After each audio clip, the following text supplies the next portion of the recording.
gonna be driving during this video. Okay, you hear a little bit of that redneck come out of me there, didn't you? Actually, I was born in New Jersey, but I came from New Jersey when Patterson still had farms, so take what you want from that. But I'm here and just living the loves. Had to get my coffee here in Corning, California, on my way down to Lathrop. Not sure which way you pronounce it, Lathrop or Lathrop. One of the two. I don't live out here, so I just read it the way it's spelled. But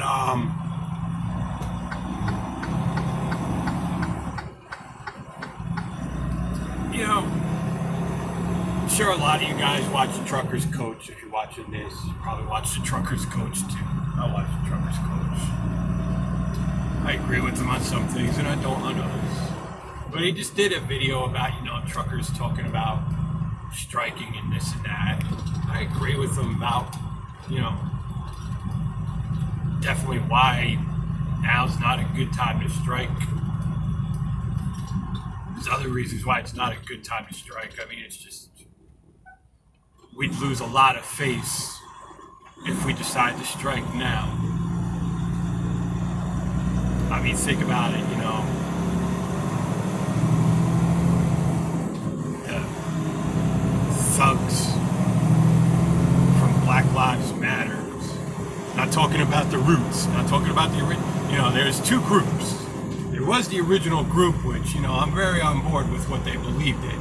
And then you got this new group, which is it has none of the principles, values, or even comprehension of the level of respect that the original movement had. So they are two very different movements. And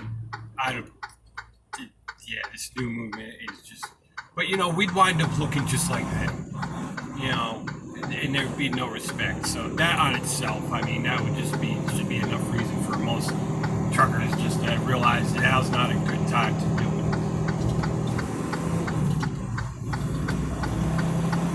I mean, we'd lose some face whenever we did it, but now we look like just a bunch of thugs, and it's not what, it's not going to help our cause.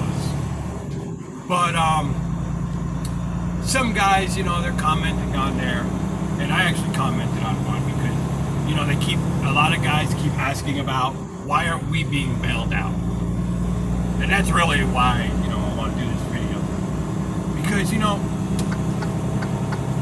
we have the OIDA, OOIDA, but in Washington they have very little power. They're tiny. You have this big glamour there, though. This big fucking Godzilla marching down on Tokyo called the ATA. They have power and they have pull. But they are not trying to get a bailout for the trucking industry. That's why there is no bailout for the trucking industry. Because the ATA is not pulling any of the strings to get that bailout. Because they are our voice in Washington, whether we like it or not. Which, people really need to reevaluate where you stand with the ATA. Those of us that don't stand with the ATA, we already know this. We already expected this. But we were, tinfoil hat types, I guess, But anybody who stood with the ATA, if you still stand with the ATA after this,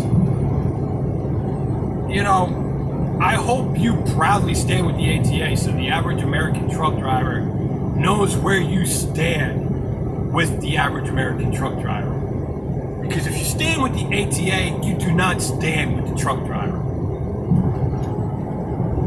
I am personally anti-subsidy. I am personally anti-bailout. I do not believe in them. Under almost any circumstance that you could have ever came up with me, I'll be like, no. If anybody could have ever come up with this circumstance, maybe I would have looked at him and said, well, I need to think about that one. Because this is not anything that is our fault. This is all, let's be honest, going to be blunt. Some people aren't going to like this, especially if you're a progressive. I'm a liberal personally. Not going to get into the politics of that, but a liberal is not a progressive. We are opposites, very different. I am a liberal. Progressives are not going to like what I'm about to say, but this is completely the fault of the Chinese Communist Party. And they created this worldwide pandemic. I'm not saying they released the virus. I do believe the virus came out of their lab. I do believe they even manufactured the virus. But I do not believe they released the virus. I believe there was an accident, something happened. I don't think they were dumb enough to do this on purpose. That would be really, really stupid. And despite all what they are, they're not this stupid. So I don't believe that they released this on purpose. I think an accident happened. So let's put that all out there so you know where I stand. But it's just what it is. And we did not make this happen. This isn't the fault of somebody being, other than the Chinese Communist Party, this isn't the fault of somebody being greedy and causing all kinds of chaos in Wall Street and then coming to us and saying, oh, can you please bail us out like the banks did back in 2008? This is nothing like that. The government actually shut us down. They shut the economy down. It's up to the government, because they shut the economy down, they have to figure out how to get us all through this. And part of that involves a bailout.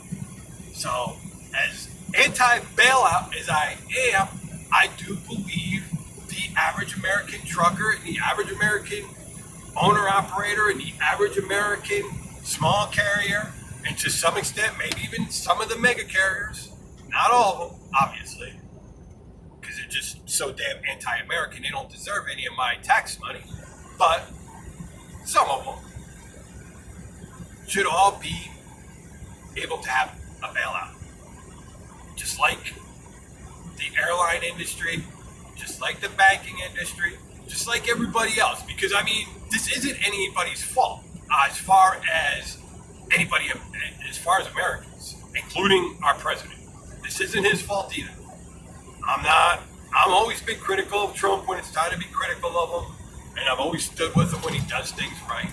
And Trump is not the only world leader that got caught off guard by this. The fact of the matter is, the world was lied to about what this was. The world was told this was a flu-like virus. This is not a flu-like virus.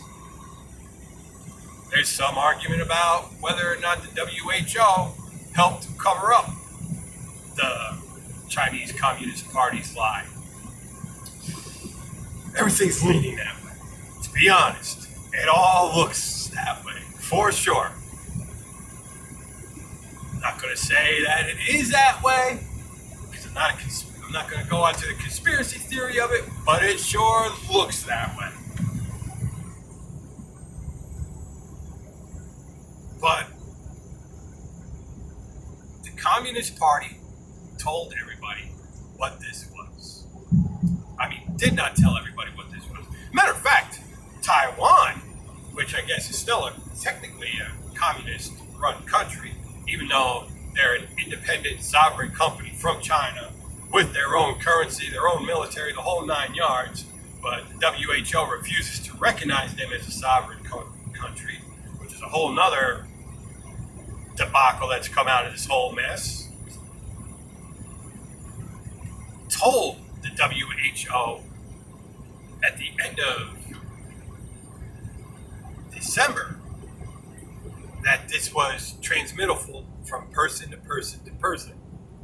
And the WHO just ignored them because they look at them as an illegitimate existence. I'm going to be honest. And so they helped perpetrate, whether on purpose or not, don't know, but they did help perpetrate the Chinese Communist Party lie of what was going on and what this was. Therefore, the United States didn't react fast enough.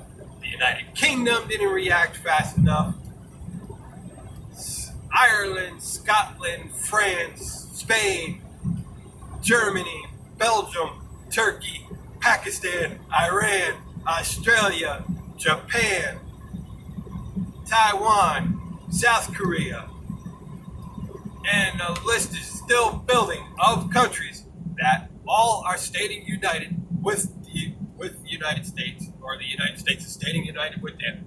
Whatever, we're all part of a coalition now against China, because we all understand China lied to the world, and every one of these countries reacted too slow because China lied to the world.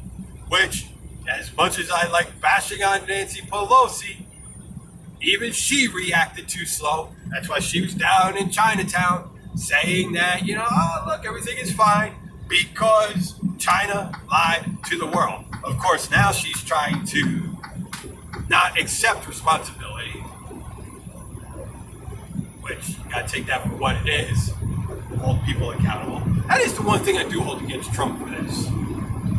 He refuses to accept that he screwed up.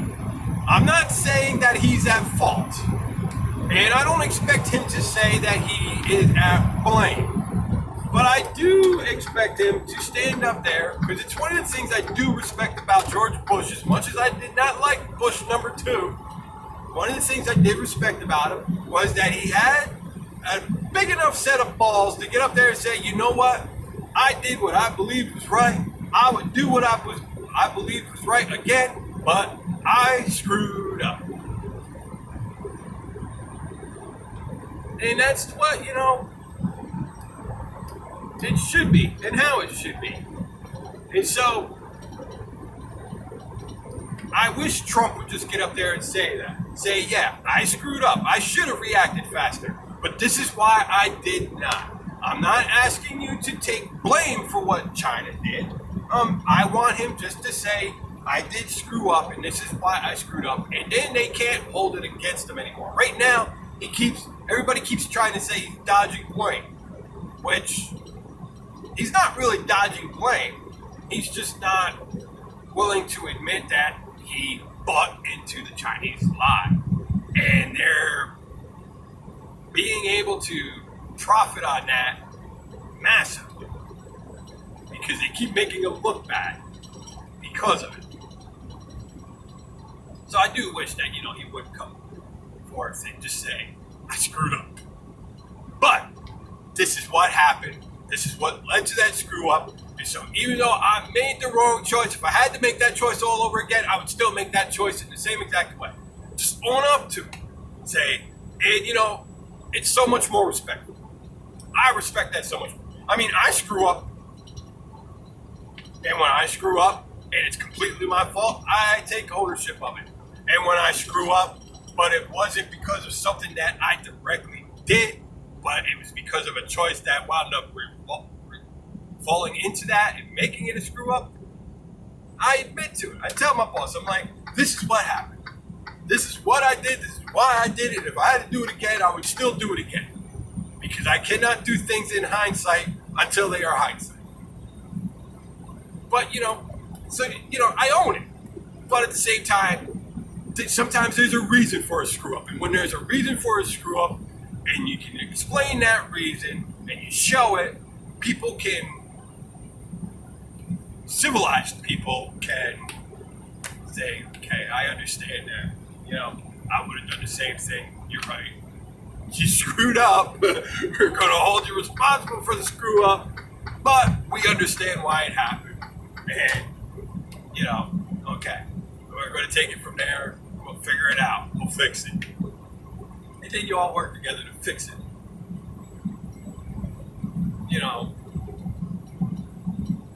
Unfortunately, I grew up in New York, where in New York,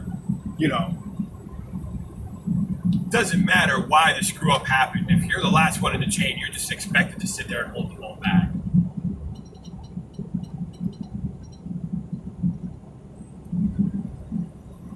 expect Trump to sit there and just hold the whole bag. I just expect him to take responsibility for his part. But then explain to the American people why it happened. And then it's all, they can't use it against them then. There's a difference.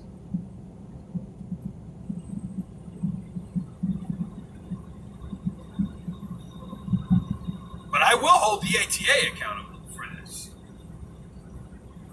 For every trucking company that goes out of business that could have had a bailout, that trucking company owes the final nail in their coffin to the ATA.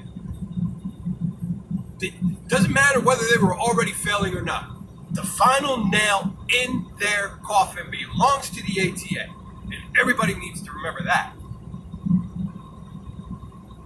Because you could be a business that's failing, but it doesn't mean that you have the right to fail for something that you had no part of. You have the right to fail because of your own stupidity and your own incompetencies. In this case, this is not anything to do with your own stupidity and your own incompetencies. You could not plan for this. And some people like to say, well, that's what business disruption insurance is for. Business disruption insurance is a ripoff. It does not cover for almost any disruption. What insurance is supposed to be for is the unforeseeable. And unfortunately, business disruption only works for things that are foreseeable. Meaning, it only works for the things that you should be planning for. So there's no point in having business disruption unless you're an idiot. Because if you're planning for things that are foreseeable, then you're taking responsibility. So you don't need the insurance. The insurance is for things like this that are unforeseeable. Unfortunately, business disruption insurance does not work for things that, like this, are unforeseeable. So that whole argument goes out the window. Business disruption insurance does not apply to this. Takes us back to my whole argument about medical insurance. You can't buy medical insurance in the United States. We're not going to get into that right now, but you don't hold medical. The product that they sell you is medical insurance. Is not medical insurance. It's a medical expense plan. Medical insurance is for medical expenses that can't be foreseen. Illness, broken bones. It's the unforeseeable. Everybody eventually gets the flu. Everybody needs to make a dentist appointment for dental checkups. Everybody needs regular yearly or bi-yearly or quarterly physicals. Those are not unforeseeable expenses. That's not what medical insurance is for. Medical insurance is for the unforeseeable.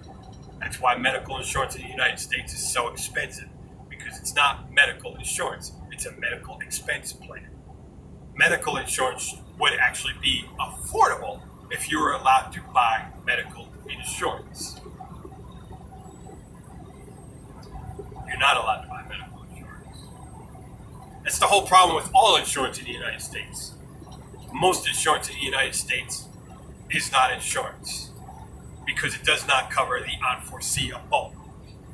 Most insurance, not all, but most.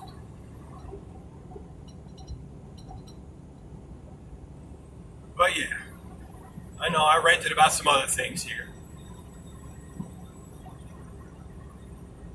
But it still all comes back to that whole circle of accountability.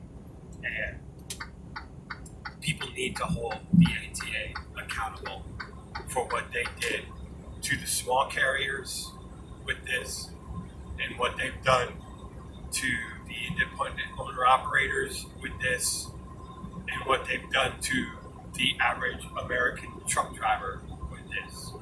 Because the ATA does not care about any of us. All they care about are the big mega carriers. Unfortunately, I used to work for one of those big mega carriers when they weren't a big mega carrier.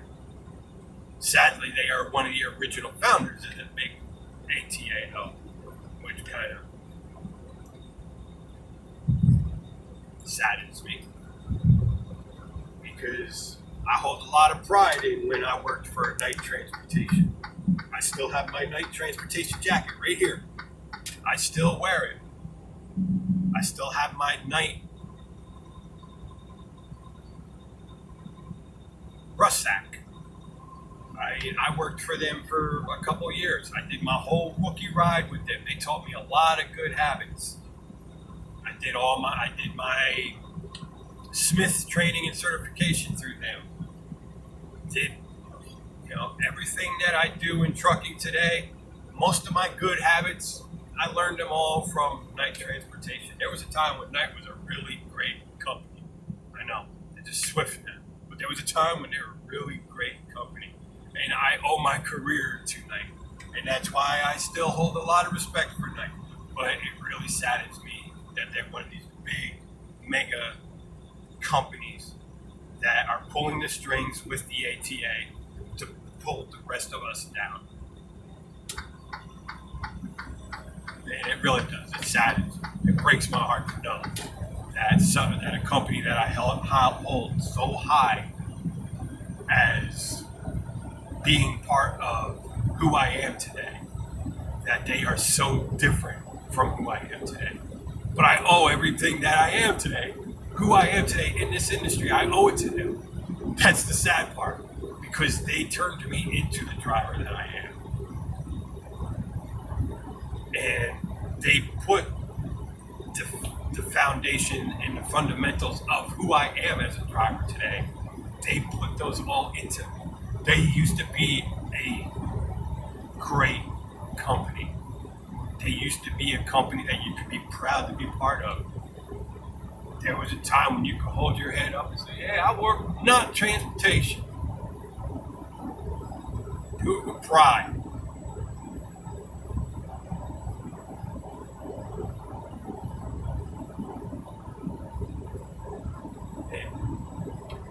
It is what it is.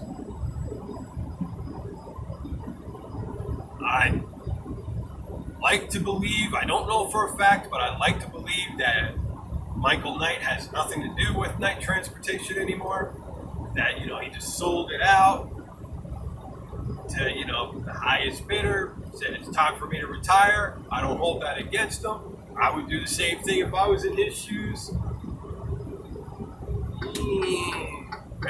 Let me rephrase that.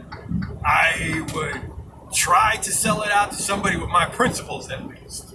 But I would definitely want to get as much money as I can for my business and live out my golden years. I respect why he did it. I hope that's what happened. I hope he's not still part of it. I hope he's not, one of these people throwing the average truck driver and small carrier and independent owner-operator and independent contractor underneath the bus with the ATA. I really hope he's not part of that. Because, I won't say that he's a hero. My dad, he's one of my heroes. Howard Hughes, for reasons I'm not going to get into right now, but Howard Hughes is one of my real life heroes. Howard Hughes' story is an amazing story. And if you haven't lived parts of his story, you can't understand why that is so amazing. I have lived parts of his story.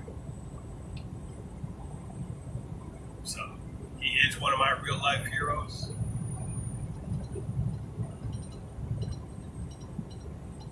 Richard Branson, Virgin Airlines, Virgin Records, Virgin Tower Records, Virgin Comic Books, pretty much anything with the Virgin name on it, And he's an amazing guy. He's got his head down to earth, but he's not one of these. And as far as I can tell, he's not one of these whacked out progressives. If he is, he doesn't come out and openly say it, so I can still respect the man. He's someone I have great respect for. Warren Buffett. I'd love to be like Warren Buffett. My whole stock, my whole stock portfolio runs not 100% on the Warren Buffett model, but I look at it the way Warren Buffett does. Even as a truck driver, I'm not an employee. I'm an investor in a company. I refuse to let people start calling me an employee. It really makes me look at them and think, who are you? Because I'm not an employee. And if you're looking at me as an employee, it means you're looking at me as a commodity. And I'm not a commodity. I'm an investor. Without me, you have one less truck that can move. I am an investor. That's one of the mindsets that, people in America need to change. You're either, because, they don't understand you're an investor or you're an employee. If you accept that you're an employee, you accept that you're an expendable commodity.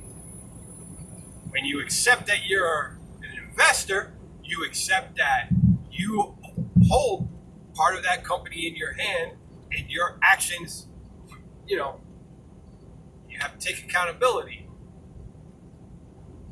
But you're not an expendable commodity. And if the company's treating you like an expendable commodity, you need to find a different company to invest your labor in. Because without people like you, that company cannot grow beyond the individual that created the company. You are an investor. You are not an employee.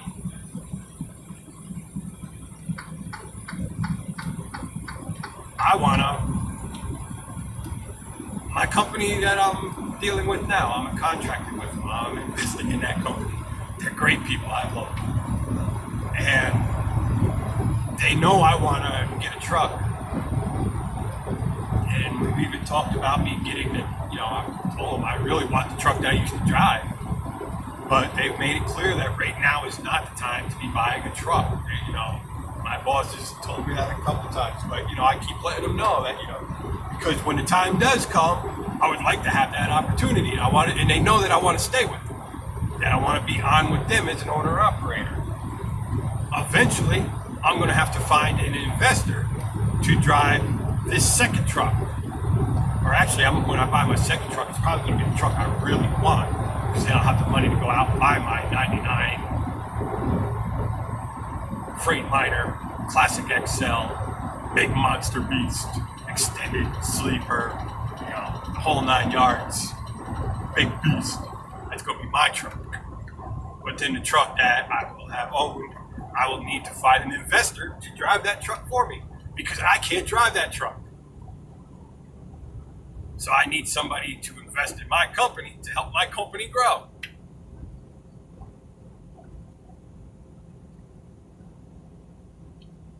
That's how I look at it. That's what I am. I am an investor. I am not an employee. I have not been an employee since, I was 19, 20 years old when I started understanding that my actions reflected on a company. That's when I understood, okay, at that point, I'm no longer an employee. I am now an investor. If you're going to hold me to that level, I am not an employee. I am an investor. Treat me like an investor.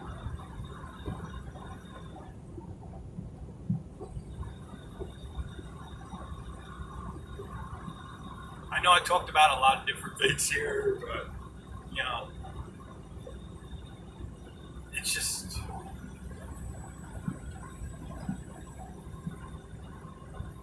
It's because I'm driving, so I'm just rambling on. But it all still comes full circle. It still comes back to,